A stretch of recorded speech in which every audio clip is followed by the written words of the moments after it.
अखिल जगत स्वामी साब सदा शिव मल्हारी मणिमल्ल संहारक ऐश्वर्य प्रदाता शक्तिदाता जय दुरी गणाधीशित आदिरुद्र श्री मातंड भैरवा।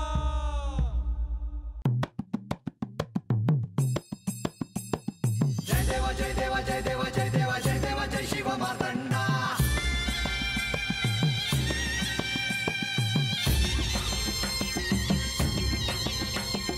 जय देव जय देव जय देव जय देव जय देव जय शिव मातंडा। हरिवर्धन मल्हारी तुझी प्रचंडा। अगडतून नगारा सोन्याची जेजुरी देव गेले जेजुरा निळा घोडा। अगडतून नगारा सोन्याची जेजुरी देव गेले जेजुरा निळा घोडा। पाऊ में तोडा कमरी कर पटा बिहिर मस्तकी तुरा। खोबऱ्याचा कुटका भंडाऱ्याचा भडका बोल अहंकारा सदानंदाचा येळकोट। सदानंदाचा येळकोट। जय देव जय देव जय देव जय देव जय देव जय शिव मातंडा। जय देव जय देव जय देव जय देव जय देव जय शिव मातंडा। हरिवर्धन मल्हारी तुझी प्रचंडा। जय देव जय देव जय देव जय देव जय देव जय शिव मातंडा। हरिवर्धन मल्हारी तुझी प्रचंडा। स्वामी, मला आता एक स्वप्न पडले। त्यामध्ये एक तरुणी तुमच्याशी विवाह करायचा आहे असे म्हणत होती।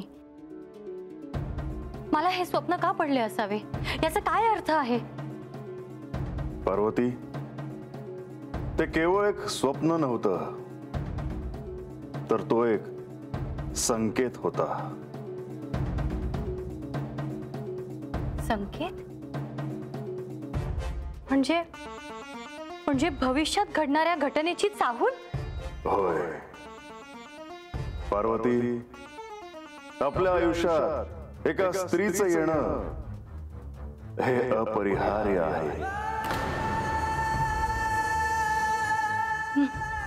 स्वामी, तुम्ही हे थांबवावे। तुम्ही हे थांबवावे स्वामी। मला हे कदापि मान्य नाही। पार्वती, ह्या मागे परम नियतीचं एक विशेष प्रयोजन असावं। जे घडणार आहे त्याला थांबवता येणे शक्य नाही। याचा अर्थ तुम्ही माझ्यापासून दूर जाणार स्वामी? पार्वती, मी तुझ्याच बरोबर आहे, चिंता नसावी। पार्वती देवींना जो दृष्टांत झाला त्यात ती स्त्री कोण होती? ती स्त्री गंगा होती। गंगा?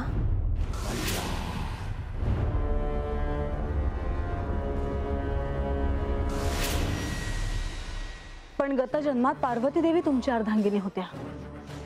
मग तुम्ही तुमच्या आयुष्यात परत स्त्रीला स्थान का दिले?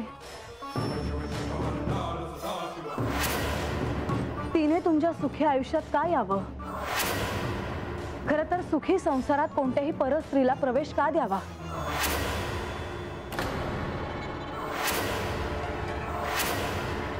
मला हे मान्य नाही।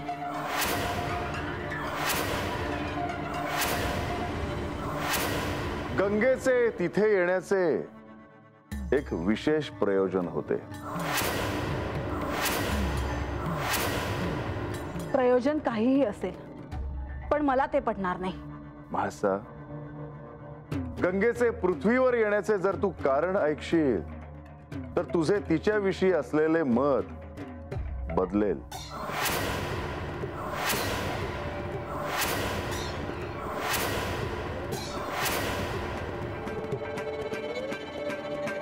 ओंकारं बिंदु संयुक्तं नित्यं ध्यायन्ति योगिनः कामदं मोक्षदं चैव ओंकाराय नमो नमः। नमन्ति ऋषयो देवा नमन्त्यप्सरसां गणः नरा नमन्ति देवेशं नकाराय नमो नमः। महादेवं महात्मानं महाध्यानं परायणं महापापहरं देवं मकाराय नमो नमः.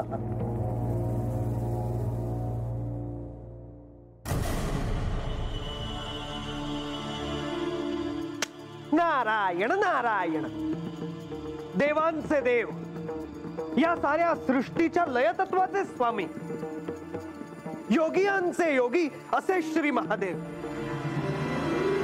परंतु एक काळ असा आला होता जेव्हा श्री महादेवांनाही या सृष्टीपासून विरक्ती आली होती. आणि या कथानकाचा प्रारंभही त्याच काळात झाला.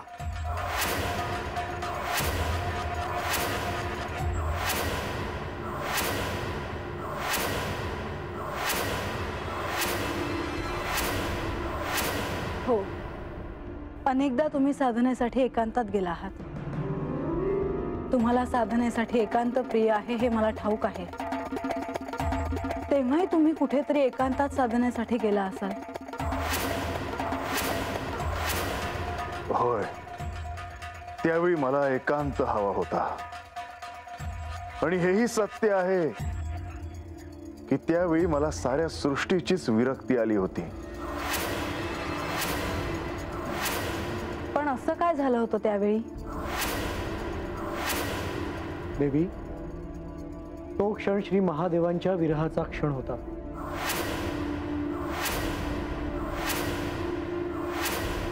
ज्यांच्या आणि श्री महादेवांच्या मिलनासाठी ही सारी सृष्टी आतुर झाली होती. मिलनानंतर सृष्टीला नवचैतन्य मिळाले होते. त्या अर्थात देवी सतींनी स्वाग्नीमध्ये स्वतःला भस्मसात करून घेतले.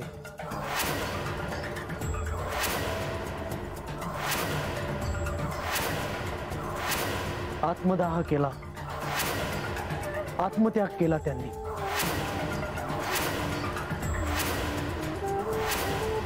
देवी सती यांच्याविषयी मी याआधी कधी ऐकलेले नाही. कोण होत्या त्या? सती, जिच्यामुळे हे शिवतत्व पूर्णत्वाला आले. जी माझी परमप्रिय सती.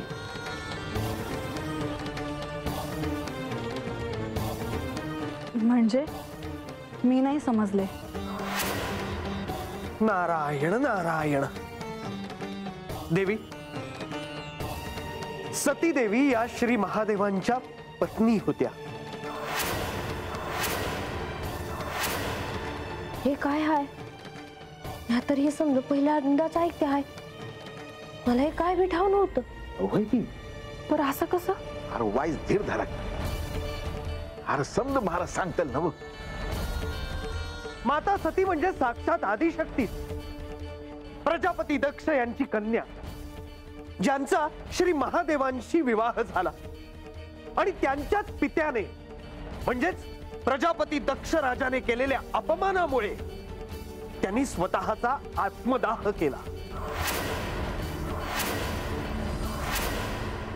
आणि त्यामुळेच श्री महादेव या साऱ्यापासून विरक्त झाले.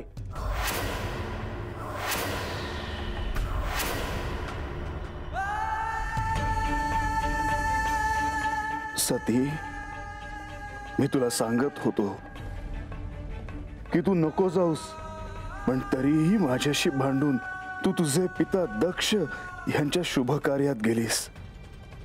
तिथे जाणे अपेक्षित नव्हते, पण तरीही तू गेलीस. सती, आपण विवाह केल्यामुळे तुझे पिता आपला द्वेष करत होते हे तू का नाही समजून घेतलंस? त्याने तुझा अपमान केला आणि तू स्वतःला भस्म केलेस.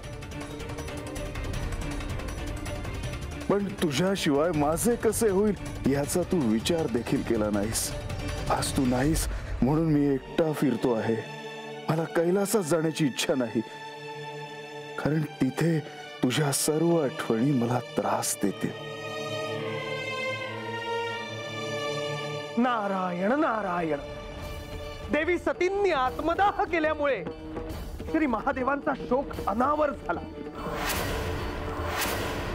सतीदेवींचा तो देह श्री महादेव घेऊन जात असताना त्याचे अनेक भाग जमिनीवर पडत होते. तिथे शक्तीपीठ निर्माण झाली, परंतु त्यांची पुनर्स्थापना झाली नव्हती. मी आज हे सारं पहिल्यांदा ऐकते आहे, पण तरी का कोण जाणे, मला या सगळ्याचा अत्यंत त्रास होतो आहे.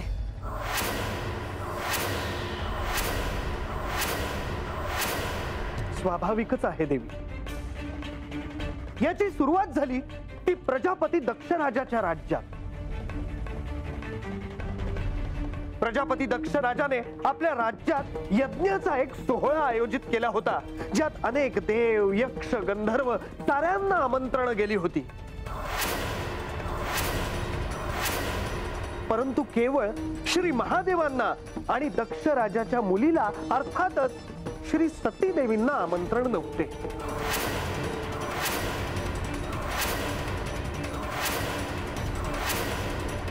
जे देवांचे देव महादेव असून त्यांना आमंत्रण देण्याचे धाडस त्यांचे झाले कसे नाही? सतीला तिथे जाण्याची इच्छा होती, पण तिचं तिथे जाण्याने काय घडणार होते हे मला आधीपासूनच ठाऊक होते.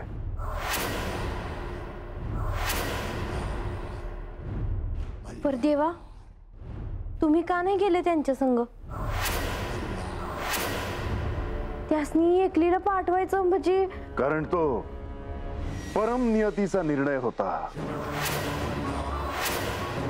आणि तो मान्य करणे मला अविभाज्य होते. आणि म्हणून ते मान्य करून मी सतीला तिथे जाऊ दिलं. आणि अखेर जे घडायचं होतं तेच घडलं. आमंत्रण दिलेलं नसूनही देवी सती आल्या, म्हणून प्रजापती दक्षांकडून देवी सतींचा आणि श्री महादेवांचा अपमान झाला.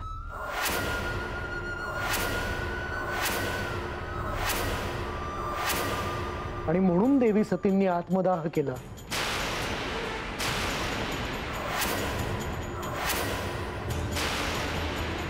देवी,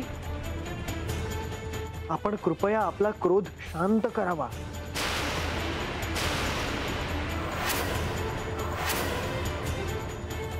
महासा, शांत हो.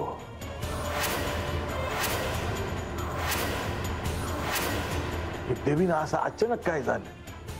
यासनी काही बाया आठवलं तर नसेल. पण तुम्ही हे सगळं मान्यच का केलं? तुम्ही जर ठरवलं असतं तर असं घडलंच नसतं. पण ते घडणारच होतं.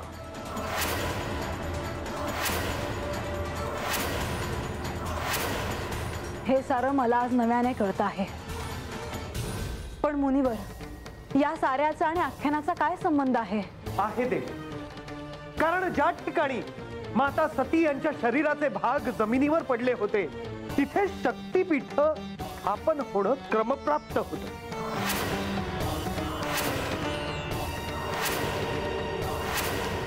आणि ते कशा पायी? कारण त्याखेरीज आदिशक्तींना पुन्हा जन्म घेणं कसं काय शक्य झालं असतं? परत ते कशा पायी?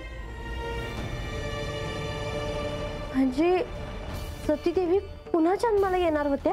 होय, परंतु वेगळ्या रूपात, वेगळ्या अवतारात.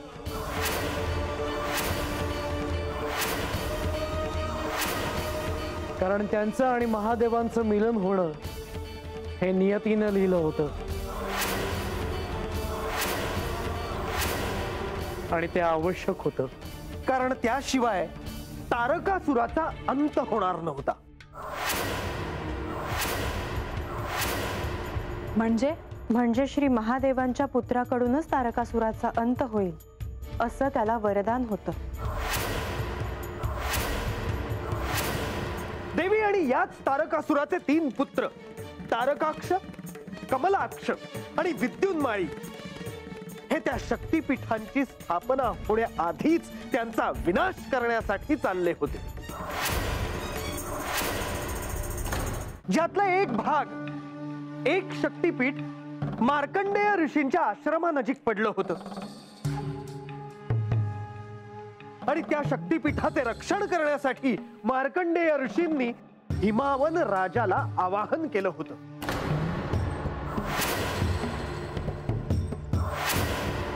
राजा हिमावन? होय देवी. आणि राजा हिमावन त्याची पत्नी मेनावती यांच्यासह यात्रेला निघाला असताना देखील या शक्तिपीठाचे रक्षण करण्यासाठी सिद्ध झाला होता. आणि त्यावेळी राजा हिमावन ह्याची कन्या गंगा ही देखील त्या ठिकाणी होती.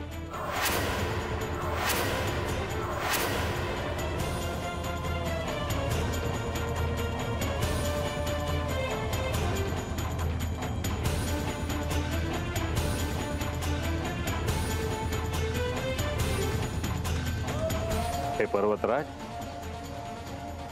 आपण या ठिकाणी देवी सतींच्या या शक्तिपीठाच्या रक्षणासाठी सिद्ध झाला. ऋषीवर, राजा म्हणून मी केवळ माझे कर्तव्य पार पाडतो आहे. आणि हे तर साक्षात आदिशक्ती सतीदेवींचे शक्तिपीठ आहे. आणि हे आमचे परम सौभाग्य आहे की आम्हाला या शक्तिपीठाचे संरक्षण करण्याची संधी मिळाली. पण हे ऋषीवर, साक्षात आदिशक्तीचा अंश असलेल्या या शक्तिपीठाचे रक्षण करण्याची वेळ का आली असावी? पर्वतराज, तारकासुराने वरदान मिळवले आहे की त्याचा मृत्यू शिवपुत्राच्या हातून होईल.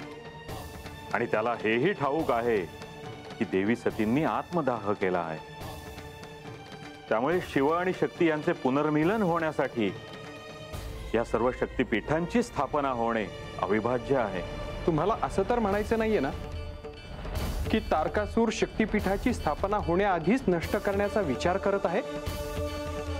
होय राजन. ऋषीवर, जोपर्यंत मी जिवंत आहे तोपर्यंत सर्वस्व पणाला लावून या शक्तिपीठाचं रक्षण करेन. आपण निश्चिंत असावे.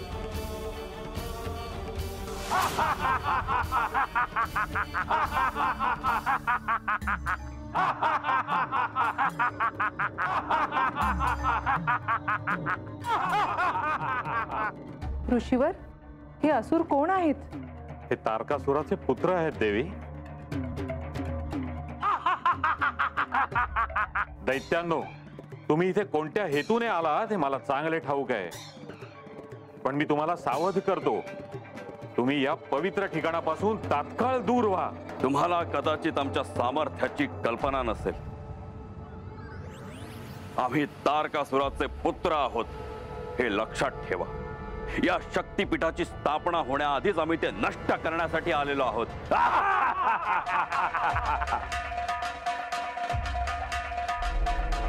तुम्हाला तुमच्या शक्तीचा गर्व झालाय, पण हा हिमावन शक्तिपीठाच्या रक्षणासाठी सिद्ध आहे. हिमावन, तू ह्यात पडू नकोस, नाहीतर तुला देखील प्राण गमावे लागतील.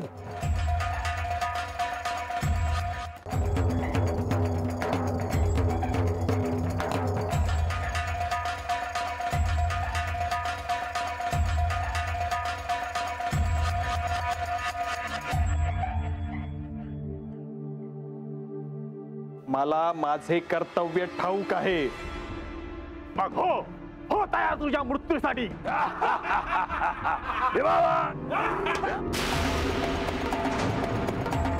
हिमावन, हो मृत्यूसाठी तयार.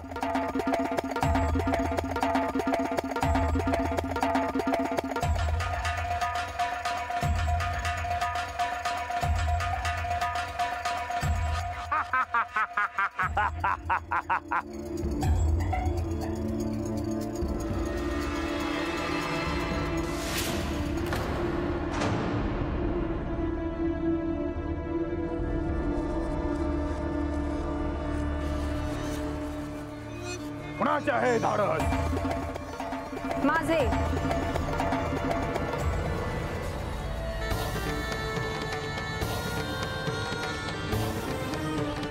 कोण आहेस तू? राजा हिमावन आणि राणी मेनावती यांची कन्या गंगा.